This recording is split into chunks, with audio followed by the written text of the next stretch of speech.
Olha isso. Tem pouca gente que vai pra lá, tem muita gente, velho. Tem a palestra e ali tem a entrada. Não é breve. Muita gente. Nós estamos tendo uma palestra com o primeiro astronauta brasileiro. Marcos Pontes. Ele tá lá, ó. Que isso? Como eu já falei, a gente veio aqui pro SESI e lá atrás tá o primeiro astronauta brasileiro aí à órbita, é Marcos Pontes. Tá ali, galera, Marcos Pontes, o primeiro astronauta brasileiro aí à órbita. E tem muita gente aqui, cara. Estamos voltando aqui do SESI já. Dá um oi aí, busão!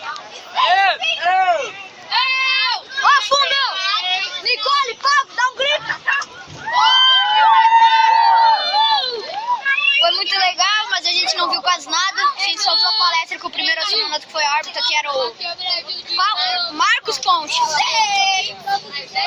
E esse foi o vídeo. Talvez eu traga mais alguma coisa antes de chegar na escola. Mas já deixa seu like, compartilha com seus amigos.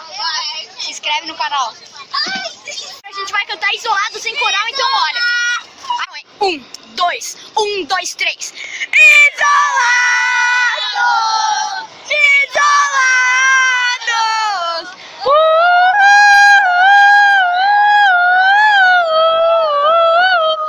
Top!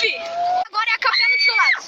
Outra música começou numa noite normal. Os 3 irmãos foram dormir tudo igual. Mas sabiam eles que estava por vir. Depois daquela noite o que iria surgir? O que iria surgir? O quê? Isolados! Isolados!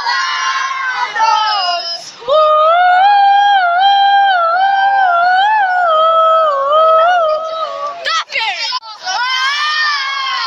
A falta de você bebida não amenizar.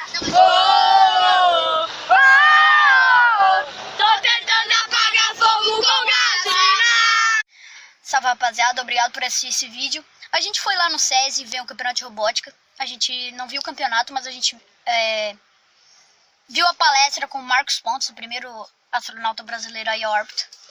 Então é isso, deixe seu like, se inscreva no canal, ative o sininho para não perder as notificações, compartilhe com seus amigos, que é um canal ainda que está crescendo, estamos só com 11 inscritos, mas estamos com força aí. E se inscreve no canal de fato, que eu deixar aqui na descrição. E dê alguma ideia do próximo vídeo, eu vou tentar trazer vídeos mais frequentes para vocês. Então, falou!